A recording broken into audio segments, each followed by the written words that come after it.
China and America are going through a very strange phase.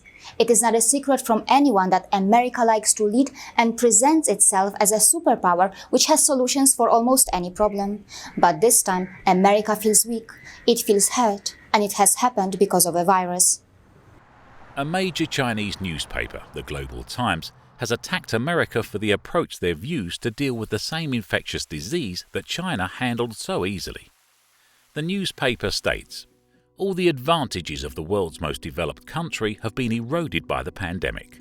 The US has become the virus slaughtering field.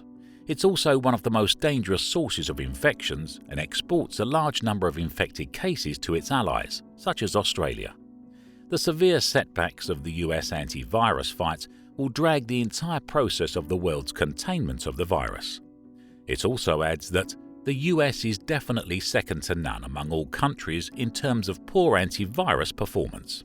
With the most national strength and the best public health facilities, the US did nothing when the virus set its footprint on US soil and became the new epicenter of the pandemic. The newspaper has also been critical of America's leadership position, saying that the US should showcase its strong economic power and provide help to other countries that are dealing with these global health issues. However, the epidemic has made itself confusing enough. It doesn't have the capabilities to provide these critically needed medical supplies to its allies and the other countries also severely impacted by the virus. Rather, the medical supplies needed by other countries were taken by the US. As a result, the international community has been disappointed.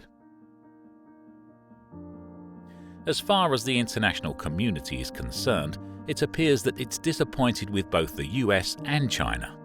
The world does not want to see a superpower battle.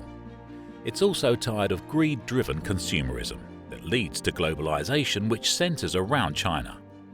Globalization, if it wants to survive in the long term, must become more humane in its approach. Perhaps, in that regard, India could play a key role.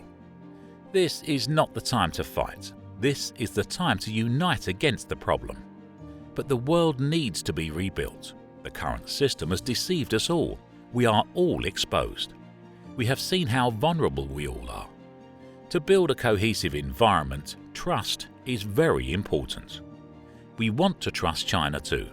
But to start with, can China also trust our journalists who want to visit China to uncover the lesser-known sides of their country?